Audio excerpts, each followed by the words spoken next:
गोंदिया जिल्ह्यामध्ये शाळाबाह्य आणि दिव्यांग विद्यार्थ्यांना शिक्षणाची ओढ लागावी यासाठी शिक्षणाधिकारी सुप्त उपक्रम राबवत असून विद्यार्थ्यांना शैक्षणिक साहित्याचं वाटप करत आहेत।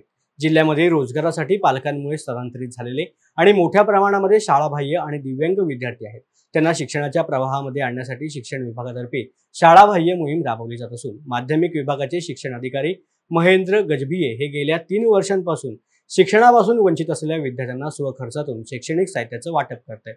शैक्षणिक साहित्यामध्ये स्कूल बॅग, पाणी बॉटल, वह्या पुस्तके, पेन, पेन्सिल, कंपास यासारखे विविध साहित्य दरवर्षी वाटप करून चिमुकल्या मुलांचे भविष्य घडवण्यासाठी ते मदत करत आहेत।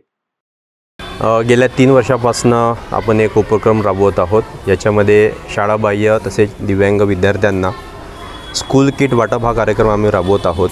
ज्या विद्यार्थ्यांना शिक्षणाच्या मुख्य प्रवाहापासून कुठल्याही कारणास्तव वंचित राहावं लागत आहे किंवा ज्यांना शाळेमध्ये प्रवेश घेतलेले आहेत किंवा जे विद्यार्थी शाळाबाह्य ज्यांना शाळेमध्ये प्रवेश घेण्याची आवश्यकता आहे, अशा विद्यार्थ्यांना मी माझ्या स्वतःच्या वैयक्तिक खर्चामधनं गेल्या 3 वर्षापासून स्कूल किट वाटपाचा कार्यक्रम घेत आहे। या उपक्रमाच्या माध्यमातून असे विद्यार्थी जे कुठल्याही कारणास्तव शाळेच्या मुख्य प्रवाहामध्ये येऊ शकत नाही, वंचित राहतात, अशा विद्यार्थ्यांना एक मोटिवेशन मिळावं, त्यांना शिक्षणाच्या प्रवाहामध्ये समाविष्ट करून घेण्यात यावं, याच्यासाठी हा सगळा उपक्रम आहे।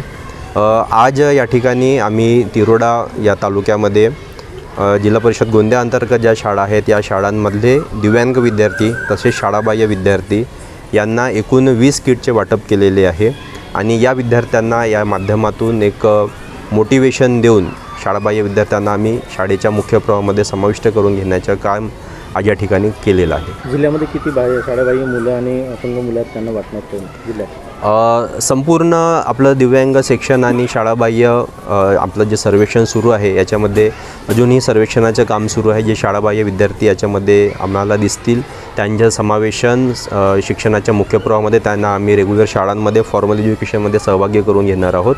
आजच्या कार्यक्रमाच्या माध्यमातून एकूण आम्ही 20 विद्यार्थ्यांची अशी निवड केलेली होती।